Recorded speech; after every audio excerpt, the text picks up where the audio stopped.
Salut à tous et bienvenue dans cette vidéo. Aujourd'hui, on va parler tout simplement des processeurs, hein. Bon, c'est un de mes sujets préférés, j'aime bien en parler un petit peu. Oui, enfin, ça marche aussi avec les processeurs graphiques d'ailleurs, ça marche aussi avec les GPU, donc est-il important de garder en fait ce composant le plus frais possible? Je dis pas le fait de le garder en dessous d'une certaine température, mais est-il important de le garder le plus frais possible? C'est-à-dire en gros, on a beau être à 50 degrés, on se dit 40 ça serait un peu mieux. Est-ce qu'il y a vraiment un intérêt à faire ça? Alors, au départ, on peut commencer par regarder ce que dit par exemple les constructeurs en termes de durée de vie, et ils nous disent que ce qui influe sur la durée de vie, c'est la tension ainsi que, la température. Le truc étant, très souvent, ce n'est pas ça qui grille en premier. Je veux dire, le composant lui-même, que ce soit le processeur ou le processeur graphique, ça sera même jamais ça qui grillera en premier. En réalité, ce qui grille en premier, c'est quelque chose sur la carte mère. Si c'est une carte graphique, ce sera quelque chose sur la carte graphique elle-même, genre un VRM, un truc comme ça. Donc, est-il vraiment important de baisser la température d'un composant qui, en réalité, n'est pas vraiment fragile, en fait? C'est-à-dire que c'est vraiment l'un des composants les plus solides, le processeur, ainsi que le GPU en lui-même, hein. Je dis bien le GPU en lui-même, je parle pas de la carte graphique au complet, mais le GPU lui-même, c'est un composant qui est extrêmement solide. Et qui est surtout, si on regarde encore une fois ce que dit le constructeur, qui est conçu pour ne pas perdre de performance avant d'atteindre une température qui se situe entre 90 et 115 degrés pour par exemple les processeurs Intel. Donc 90 et 115 degrés avant d'obtenir une sécurité en fait qui n'est même pas, enfin c'est une sécurité qui est plus pour la stabilité en fait et puis pour se garder de la marge que pour empêcher une détérioration du composant qu'on appelle, j'ai fait une vidéo là-dessus, c'est le thermal throttling, on va prononcer ça n'importe comment si vous voulez. Donc bref, qu'est-ce que je disais? Oui, c'est de l'anglais, hein, donc c'est en français, ça donnerait le thermal throttling, mais sauf que ça se prononce pas du tout comme ça normalement. Et donc, qu'est-ce que je disais à propos de ça au lieu de faire des gaffes? Oui, attends, ça va revenir parce que là je me suis auto-déconcentré avec mes conneries. Oui, donc, bref, ce processus consiste à faire baisser la fréquence du processeur ou du processeur graphique quand il atteint une trop haute température pour l'empêcher de poser des problèmes en fait. Et donc c'est quelque chose de naturel et qui se fait facilement et qui en fait empêchera le composant d'avoir un quelconque défaut, on va dire, qui est révélé, genre par exemple une panne, peu importe ce que l'on lui fait subir, quoi. C'est-à-dire on peut lui faire subir un maximum, jamais cette sécurité ne faillira, on va dire, au fait de réussir à faire en sorte que la carte graphique ou le processeur continue de fonctionner, on va dire, pour une durée très longue. Donc, combien de temps dure un processeur, entre guillemets, même utilisé à fond? Alors ça, c'est quelque chose que l'on peut voir. Par exemple, quand on utilise des serveurs, les serveurs sont souvent utilisés à fond la caisse, mais alors bien comme il faut, pendant des périodes qui peuvent aller jusqu'à 20 ans des fois, et habituellement on change pas le processeur, hein. Ça n'arrive, c'est pas le genre de truc qui a tendance à poser problème. Certes, ça peut arriver, hein, quand on a un grand parc et tout ça, au bout d'un moment on finit par en griller un, ou qu'on a vraiment pas de chance, mais vraiment, par exemple, j'ai récupéré des très vieux serveurs, genre base Pentium 2 cartouche, ce genre de truc, ils ont toujours leur processeur d'origine depuis qu'ils ont été fabriqués en fait, et leur processeur fonctionne comme neuf, nickel quoi, après avoir subi des températures du style 80 degrés pendant 20 ans de suite. Aucun problème, ça marche, ça ne déconne pas du tout, alors qu'il y en a 4, tu vois, qui sont collés les uns les autres dans un petit espace ou des trucs de genre.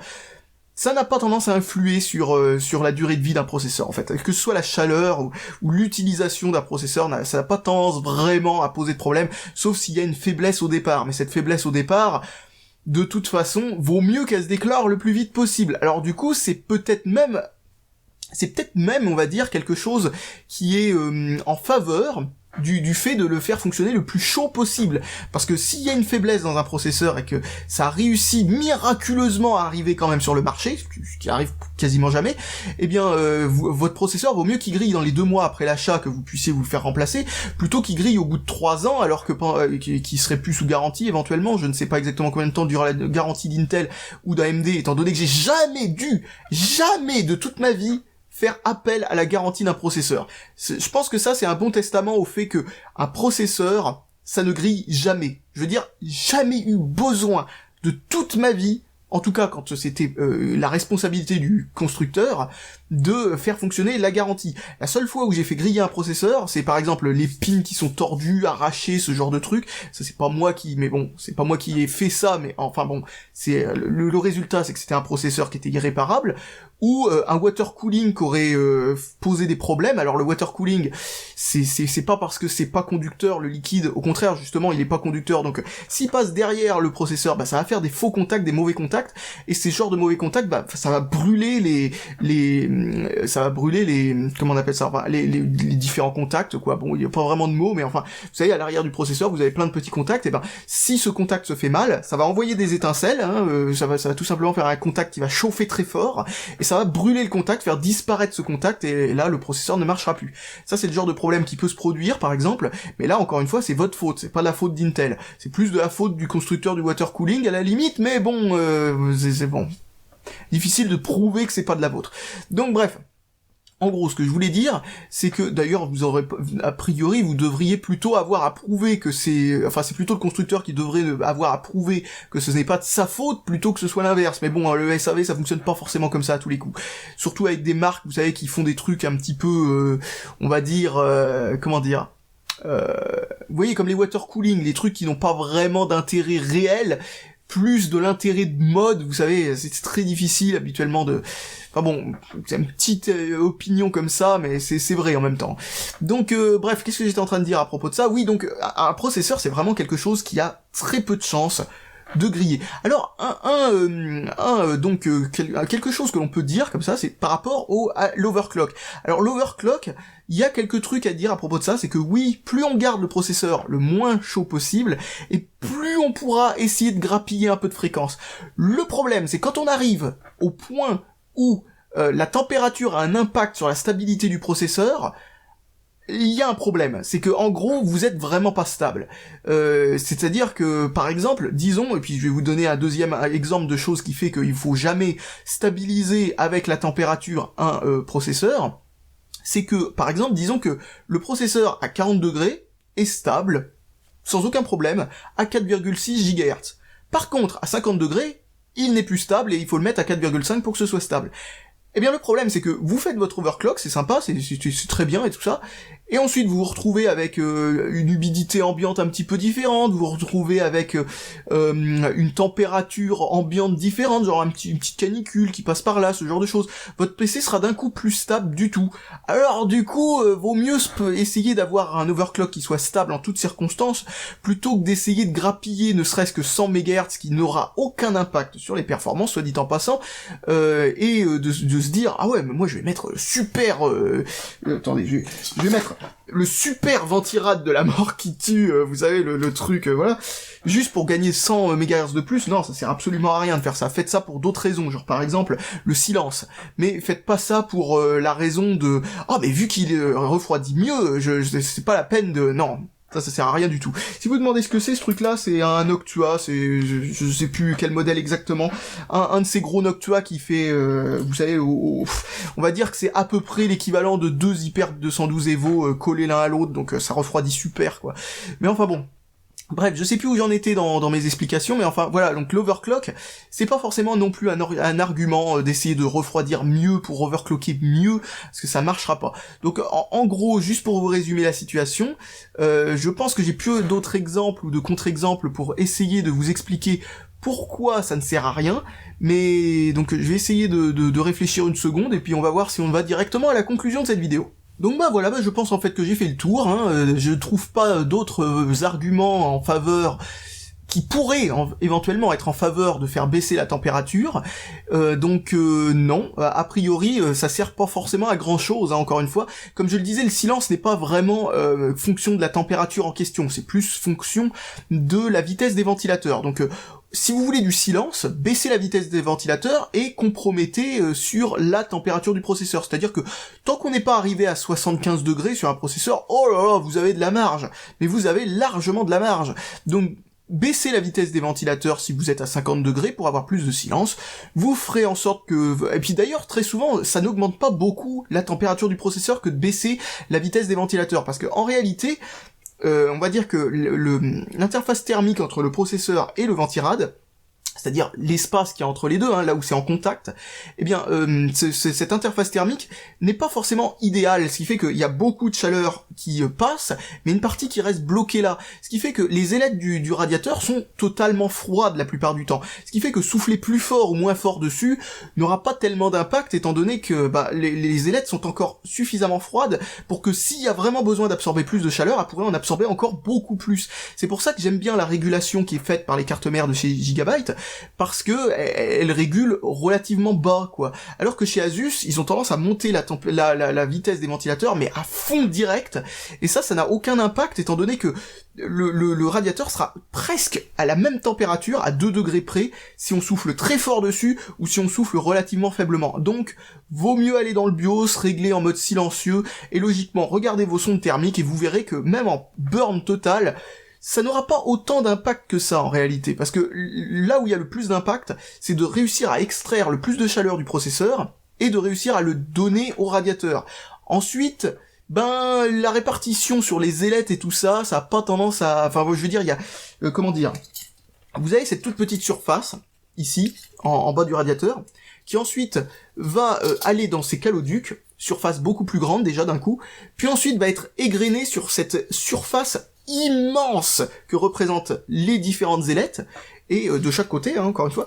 Donc, arrivé à ce niveau-là, en fin de compte, vous avez divisé la température qui se trouve là par 1, 2, 3, 4, 5, 6, 7, 8, 9, 10, 11, 12. Vous avez divisé cette température par 12, répartie là-dessus, puis divisé chaque caloduc par le nombre d'ailettes qui est relié à ce caloduc. Donc, vous vous retrouvez, en fin de compte, avec la température...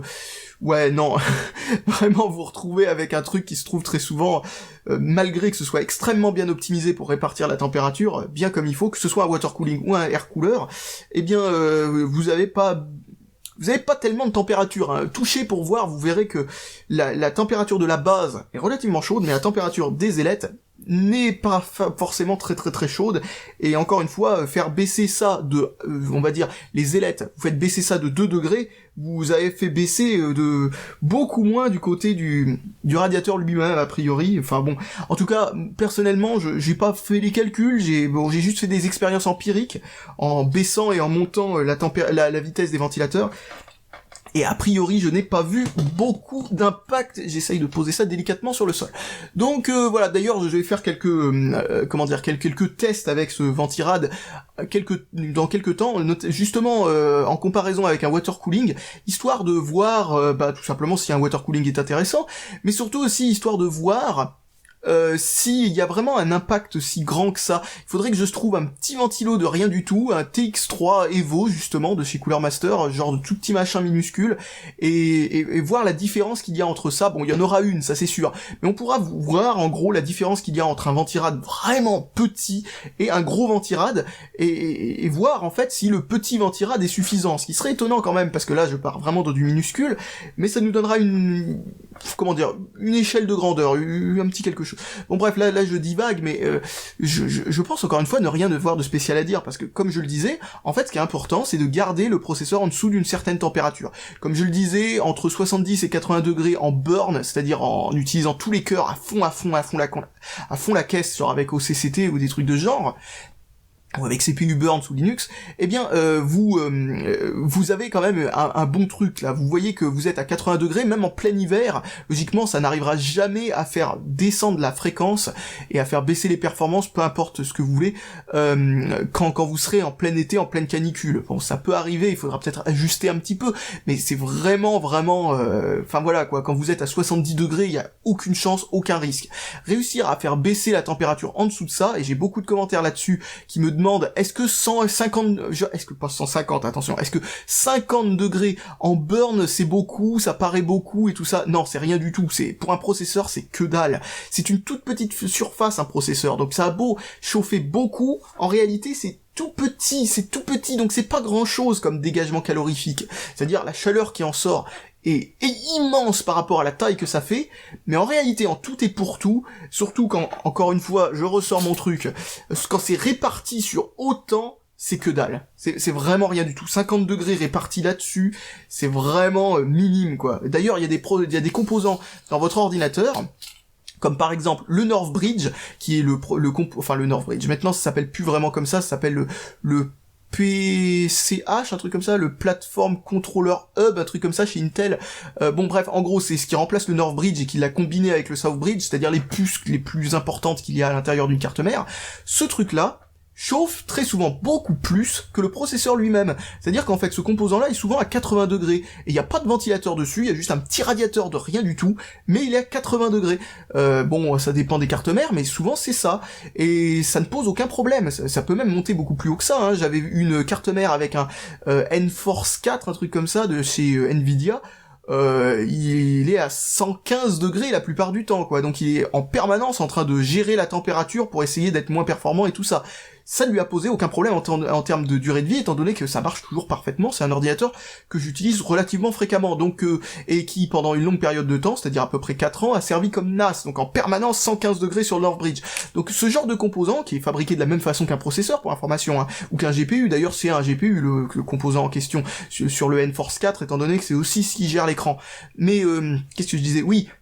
Donc ce genre de composant n'a aucun problème à assimiler le fonctionnement, on va dire, comme ça, comment dire, en haute température et tout. Donc bref, je disais quoi? Oui, donc ça n'a aucun risque en termes de durée de vie, ça a un risque en termes de, on va dire, performance si ça monte vraiment trop haut. C'est-à-dire, comme je disais encore une fois, c'est 95 degrés la barrière chez Intel habituellement. Donc quand on arrive à 80 degrés, il faut commencer à se poser des questions, se dire peut-être qu'il faut que je baisse un petit peu, mais pour information, j'ai des ordinateurs qui fonctionnent à 85 degrés ou plus en temps de canicule. Ça a été calibré pour ça, hein, notamment avec Xeon Seeker overclocké à 4,2 GHz. Je peux juste pas faire autrement que faire en sorte que en temps de canicule, il fonctionne à peu près 90 degrés. Et le fait que je peux pas faire autrement, c'est pas parce que je peux pas mettre un meilleur ventirad, c'est juste parce que arriver à un tel niveau de développement thermique, c'est justement cette interface thermique qui se trouve entre le processeur et, enfin voilà quoi, le contact entre le processeur et le ventirad, qui est juste trop petit et trop peu, enfin bon bref, il faudrait que ce soit ultra lisse, que ce soit extrêmement poli et tout ça, etc. Peut-être que en faisant ça, j'arriverai à gagner quelques degrés pour baisser la température, mais voilà, en fait, c'est juste que la surface est trop petite pour fournir toute cette température au ventirad. En l'occurrence, c'est même un water cooling, mais ça n'a aucun impact, parce que je suis sûr que je pourrais le refroidir mieux avec ça, d'ailleurs, hein, soit dit en passant. Mais bon, voilà, en gros, je me pose pas de questions, parce que tant que ça bride pas les performances du processeur, y a pas de raison de faire quoi que ce soit en fait. Bon donc voilà, je pense que j'ai plus rien de spécial à dire dans cette vidéo, et je réfléchis une dernière fois, et je vous dis maintenant salut à tous, et à la prochaine!